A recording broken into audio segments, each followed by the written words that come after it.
एकनाथ शिंदेचं चुकलं. अहो मग त्याचं चुकलं तर त्याच्या घरी 50 वेळा उंबरा झिजवायला कशापायी गेलात तुम्ही? की एवढी हिंमत नाही की मोकळेपणाने मैदानात यावं आणि लढावं आणि तुम्ही महाराष्ट्र जिंकायच्या बाता मारायच्या. इथं अजून एक उमेदवार आहेत जे राजपुत्र आहेत आणि त्या राजपुत्र उमेदवाराच्या साठी नावात बाकी स्थान असलं तरी नसलं तरी जाऊ दे, पण नावात राज असणारी माणसं तिकडं सभा घेत आहेत. आणि मग त्या सभा घेणाऱ्या लोकांनी काल परवा कुठेतरी वरळी बोरिवली इकडे तिकडे जाऊन काही मुद्दे मांडले. ते म्हणाले मी माझ्या पोलीस भावांच्यासाठी उभा राहणार आहे. अच्छा, तुम्ही तुमच्या पोलीस भावांच्यासाठी उभं राहणार आहात. मग जेव्हा पोलिसांचा अपमान होत होता, पोलीस पत्नींचा अपमान होत होता, तेव्हा तुम्ही कृष्णकुंजच्या बाहेर का निघाला नाहीत? का बोलला नाहीत त्यावेळेला तुम्ही? जर पोलिसांच्या अपमानाबद्दल तुम्हाला इतकी काळजी वाटते तर पोलिसांचा धाक राहावा यासाठी तुम्ही का विशेष प्रयत्न केले नाही? काय केलं सत्ताधारी आमदारांनी? हा सदा सरवणकर बोलायची इच्छा नसते हो राव. म्हणजे काय मातोश्रीने ऐसे वैसो को दिया है, कैसे कैसो को दिया है. आयला ज्यांना कुणी गल्ली बोलात ओळखत नव्हता त्यांची वर्षा सह्याद्रीवर वावरण्याची ऐपत ज्या मातोश्रीने तयार केली त्या मातोश्रीवर उलटायची भाषा करतात. ज्या माणसाला मातोश्रीने नगरसेवक केलं, इथं महिला वॉर्ड होता, महिला वॉर्ड राखीव पडलाय म्हटल्यावर लगेच दुसऱ्या वॉर्ड मध्ये गेला, तिकडच्याचं तिकीट कापलं, आमदारकीला आमच्या विशाखाताईंचं तिकीट कापलं. ह्याला किती पद द्यायची, किती भूक असावी माणसाला, किती भूक असावी. पण एवढी भूक असून सुद्धा भूक क्षमतच नाही. पोट किती मोठं, पोट क्षमतच नाही त्या सगळ्यांच्या सोबत.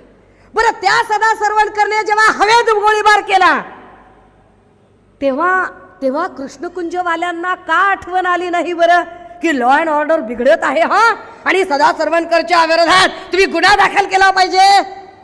राजसाहेब, अहो तेव्हा जर तुम्ही सदा सरवणकरच्या विरोधात गुन्हा दाखल करण्यासाठी तत्परता दाखवली असती तर आज तुमच्या राजपुत्राच्या विरोधात त्याने फॉर्म भरायला इथं राहिला नसता. तुम्ही केलेलं पाप आहे. भुक्तम कुणाला सांगताय तुम्ही? त्यांनी आम्हाला सांगायचं. काय काय बोलतात माणसं, काय काय सांगतात. ते म्हणाले महाराष्ट्राचं राजकारण हे नाचवलंय, असा महाराष्ट्र नव्हता, हे महाराष्ट्राचं राजकारण कुणी खराब केलं? मग त्यांनी सांगायला सुरुवात केली, या महाराष्ट्रामध्ये तो अजित पवार उठतो, सकाळी सकाळी शपथविधी करतो, पुन्हा घटस्फोट घेतो, मग दुपारी. अरे हो हो हो हो हो कळलं आम्हाला. काय आवाज फक्त तुम्हालाच करता येतात का? मिमिक्र्या तुम्हालाच करता येतात का? हा, हमने अभी हमारे हुनर दिखाए कहाँ है?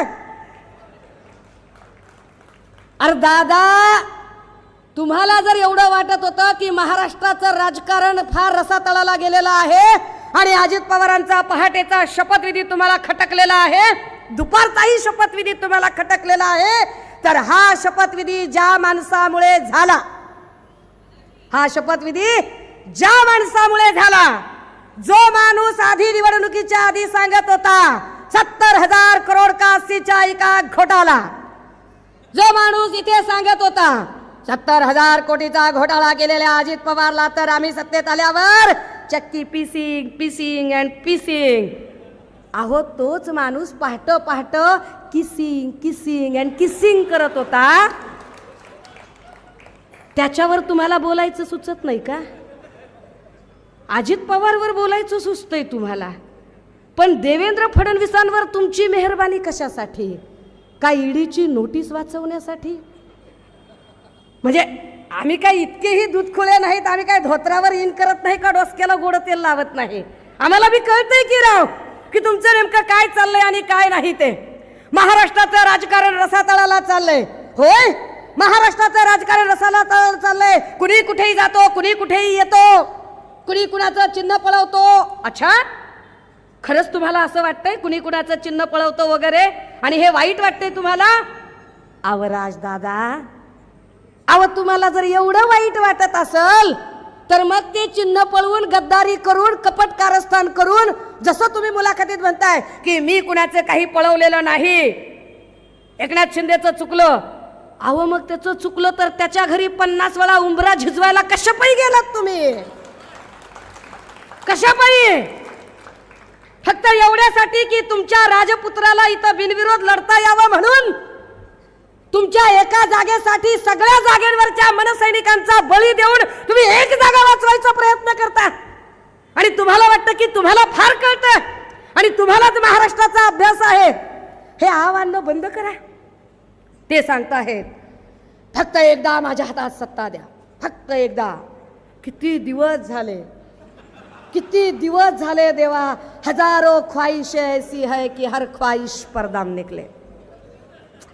म्हणजे ते एक फार चांगली ओळ आहे बरं का. जो पूरी न हो सकी वो आस हूँ मैं, जो पूनम न पा सकी वो रात हूँ मैं, जिंदगी कहकर न इसे रुस्वा कर, जो बिन कफन के चली वो लाश हूँ मैं.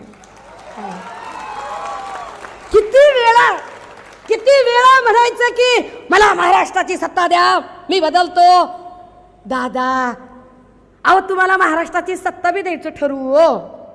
आपण सत्ता देण्यासाठी निवडणुका तर लढल्या पाहिजेत. तुम्ही दर वेळेला बिनशर्त पाठिंबा देणार दर वेळेला. कसं काय बरं, कसं व्हायचं? त्यासाठी निवडणुकीच्या रिंगणात तर उतरावं लागेल ना. अहो तुम्हाला तुमच्या एका लेकराच्या जागेसाठी सदा सरवेणकरवर दबाव आणावा लागतो. तुमची एवढी हिंमत नाही की मोकळेपणाने मैदानात यावं आणि लढावं आणि तुम्ही महाराष्ट्र जिंकायच्या बाता मारायच्या. राजसाहेब तुमचं राजकारण महाराष्ट्राला कळलंय. तुमचं राजकारण हे महाराष्ट्र हिताचं नाही, तुमचं राजकारण हे मनसैनिकांच्याही हिताचं नाही. आणि फक्त उद्धव ठाकरे यांचा द्वेष करणे आणि त्या द्वेषापुरतच मर्यादित आहे. त्याच्या पलीकडे तुमचं राजकारण जात नाही, त्याच्या पलीकडे तुम्ही काहीच बोलू शकत नाही. काल परवा ते भाषणात सांगत होते, आताही सांगतील ते, आताही कदाचित बोलतच असतील. आणि सगळे कॅमेरेवाले राजसाहेब काय बोलतात, याकडे महाराष्ट्राचं लक्ष. अरे कुणाचं लक्ष नसते, कुणाचं लक्ष नसते. काय घेणं कुणाला, हा किसमे गलबाला काय घेणं देणं कुणाला. काय बोलणार, हे महाराष्ट्राची उत्सुकता आहे, महाराष्ट्राचं लक्ष लागलेलं आहे. आणि मग महाराष्ट्राने ते काय बोलणार, हे कोळीवाडे आपले कसे काय राखायचे असतात, सगळे कोळीवाडे आपण राखले पाहिजेत. कोळीवाड्यातल्या लोकांनो, हे माझ्या कोळी बांधवांनो, मी तुम्हाला सांगतोय काय की तुमचा शत्रू समुद्रातून येणार नाहीये, तुमचा शत्रू जमिनीवरून येणार आहे. कुठं सांगतायत? सभांमधून. दादा अहो शत्रू जमिनीवरून येणार हे ठीक आहे, पण तो कोण आहे त्याचं नाव घ्यायची हिम्मत करा की त्या शत्रूचं नाव अदानी आहे हे का छातीत ठोकपणे सांगत नाही. त्या शत्रूचं नाव अदानी आहे आणि अदानी नावाचा शत्रू हा इथे शिंदे फडणवीसांनी पायघड्यात टाकत बोलावून घेतलाय. यावरती छाती ठोकपणे कधी बोलणार आहात? आणि जर तुम्ही इतके कन्फ्यूज असाल, ते म्हणतात ना काहीतरी, काय ती शोले मधला डायलॉग, कहना क्या चाहते हो, कहना क्या चाहते हो, या इतक्या संभ्रमित अवस्थेत जर तुम्ही असाल तर मतदारांनी तुमच्या कुठल्या भूमिकेचा म्हणून कुठल्या भूमिकेला स्वीकारत तुम्हाला मत द्यायची बरं? काय म्हणजे काय बोलावं त्याला काही लिमिट नाही. दादा हो, कोळीवाड्याच्या संबंधाने तिकडे कॉफर्ट मार्केट विटी आणि तिकडचा जो एरिया आहे त्या कॉफर्ट मार्केटच्या समोरचं मोठं मार्केट, जिथे की आमचे कोळी बांधव मच्छीचा एक्सपोर्ट इम्पोर्टचा सगळा बिझनेस करतात, तिथे फक्त आणि फक्त तुमच्या मासळीचा वास येतो, त्यामुळे आमचे बाकीचे बिझनेस बंद होतील. म्हणून त्यांचा सगळा तो बिझनेस जेव्हा हटवायला लागले आणि त्यांना तिथे जागा देत नाहीयेत, त्यावर हे राजदादा काहीच बोलत नाही. मला आनंद आणि अभिमान आहे की त्या सगळ्या कोळी बांधवांच्यासाठी ताकदीनं आमचे नेते सन्माननीय आदित्य ठाकरे उभे राहिले. नुसते उभे राहिले नाही तर कोळीवाड्यांना मी अजिबात कोस्टल डेव्हलपमेंटचा भाग होऊ देणार नाही. मी एकाही कोळीवाड्याची जागा कुणाला हिरावून घेऊ देणार नाही. कोळीवाड्यांची जी त्यांची पारंपरिक जागा आहे ते पारंपरिक कोळीवाडे ॲज इट इज राहतील. यासाठी गरज पडली तर आम्ही कोर्टात सुद्धा जाऊ, आम्ही कोर्टाची लढाई लढू, असं म्हणत त्यांनी कोर्टामध्ये दावा ठोकला. राजदादा तुम्ही ह्याच्यातलं काहीच केलं नाही. तुम्ही आपलं नुसतंच बोलाचीच कडीन बोलाचाच भात. आणि तुम्ही नुसते आपले शाब्दिक बुडबुडे सोडत राहिलात, पण कोळीवाड्याचा खरा प्रश्न जर समजून घेतला असेल तर तो आदित्यजींनी समजून घेतला. काय म्हणाले ते मी ऐकत होते त्यांचं, मगाशी बोरिवली वगैरे बोलत होते, आत्ता पण तेच मुद्दे असतात, रिपीट बाकी काही नाही, तेच बोलतात ते, दुसरं काहीच बोलत नाहीत. मगाशी माझ्यावर पण बोलले, फक्त नाव घेऊन बोलले नाही. म्हणाले कुणीतरी असं म्हणालं की कुणीही कुठेही येऊ शकतो, जाऊ शकतो, राहू शकतो, असा या देशाचा कायदा आहे. हो आहे. पुन्हा एकदा सांगते की या देशामध्ये according to Indian constitution chapter 3 as per fundamental right article 19 everyone has that right. प्रत्येकाला अधिकार आहे की कुणी कुठे येऊ शकतो, जाऊ शकतो, राहू शकतो. मग त्यात ते पुढे येऊन म्हणाले की हो येऊ शकत असेल, राहू शकत असेल, जाऊ शकत असेल, पण त्याच्यासाठी एक नियम आहे. म्हणाले काय नियम आहे की त्याने येऊन पोलीस स्टेशनला, जर बाहेरच्या शहरातला असेल तर या शहरात येऊन राहताना त्याने पोलीस स्टेशनला नोंद करावी लागते. काय कॉप्या करून पास झाल्यासारखं बोलता बरं, काय बोलताय दादा? हो तुमच्यापैकी अनेक बाहेर गावून इथं आलेले असतील, काही आमचे भाऊ बाहेरकडून आलेले पण असतील, इकडून तिकडून. तुम्हाला अशी काही पोलीस स्टेशनला नोंद करावी लागली का?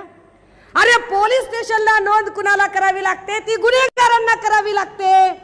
आणि समजा तुमचा उत्तर प्रदेश मधल्या लोकांवर राग असेल तर उत्तर प्रदेश मधला माणूस महाराष्ट्रात पोट भरायला येतो, याचा स्पष्ट अर्थ असा आहे की महाराष्ट्र रोजगार देण्यासाठी तेवढा सक्षम होता, किंबहुना मुंबई उद्धव साहेबांनी तेवढी सक्षम केली. पण ज्या युपीतनं ते आले त्या युपीत तुमच्या आलमपणाचं राज्य आहे. त्या युपीतल्या लोकांनी तिथल्या जनतेसाठी काहीच केलं नाही, त्या भाजपने काहीच केलं नाही.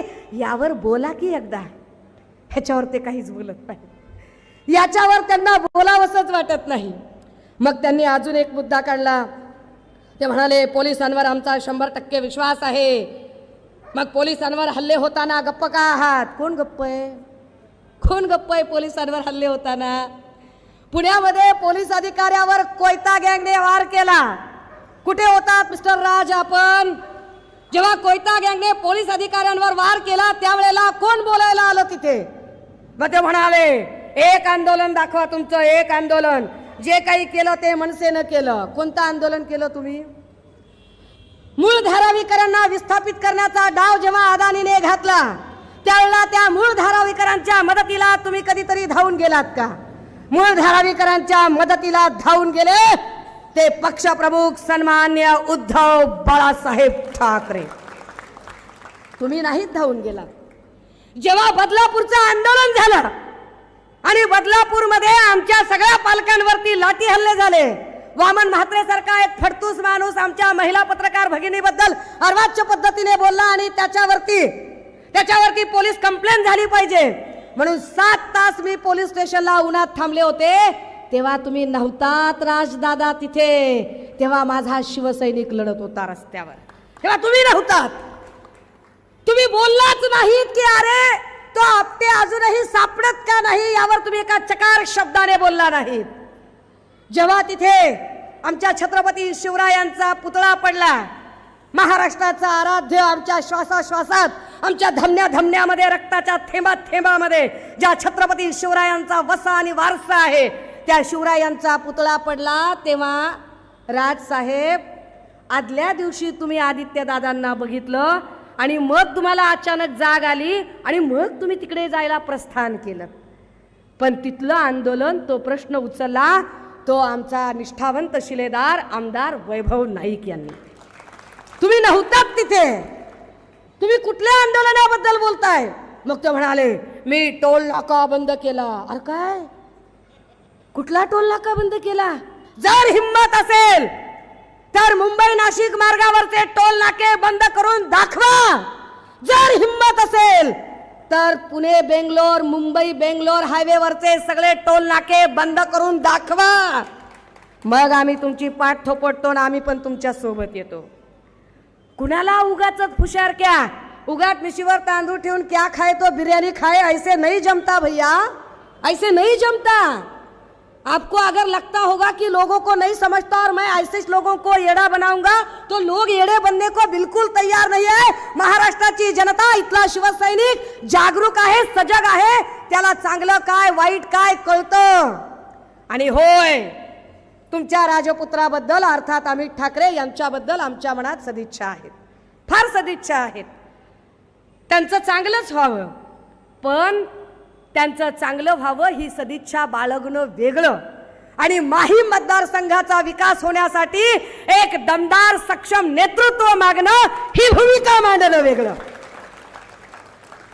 त्यामुळे आम्हाला तुम्ही जरी वाईट चिंतलं, तुम्ही जरी जाणीवपूर्वक ठरवून वरळीत जाऊन सभा घेतल्या, तरी आम्ही वाईट चिंतणारे नाहीत. आम्ही फक्त एवढंच सांगू शकतो तुम्हाला की तुम्ही एका सीटसाठी अख्ख्या सगळ्या जागांचा जेव्हा बळी देता आणि त्या जागांचा बळी देऊन तरीही तुम्हाला विश्वास येत नाही. एकीकडे आम्ही लढत असताना सांगतो की आमच्या समोर कुणाला उभं करायचं ते उभं करा. हे संदीप देशपांडे आम्ही तर ते सोडा. यायला साधी 149 ची नोटीस आल्यावर पळून जाणारा माणूस काय बोलायचं, सोडून देते. पण आम्ही म्हणालो की तुम्ही शायना एनसी ला उभं करा की अजून कोणाला उभं करा, आम्हाला फरक पडत नाही. आम्ही ठामपणे लढू. आम्ही कुणाच्याही उंबऱ्यावर गेलो नाही. तुमच्या स्टाईलमध्ये सांगायचं झालं तर घ्या ना फॉर्म परत. घेता का फॉर्म परत? घ्या ना. लेकरू आहे माझं, पहिल्यांदाच उभं राहिले. पहिल्यांदा पहिलं प्रेम, पहिली भेट, पहिली निवडणूक, पहिला उमेदवार. घ्या ना. आम्ही गेलो नाही कुणाच्या दारात. आम्ही ठामपणे सांगितलं की वरळीत कुणी ताकदीचा उभा राहू देत. आम्हाला आमच्या कर्तृत्वावर, आमच्या कामावर, आमच्या विचारधारेवर विश्वास आहे की वरळीची निवडणूक आम्ही ताकदीने निवडून दाखवू, जिंकून दाखवू. आम्ही तुमच्यासारखी सहानुभूतीची भीक मागत बसलो नाही.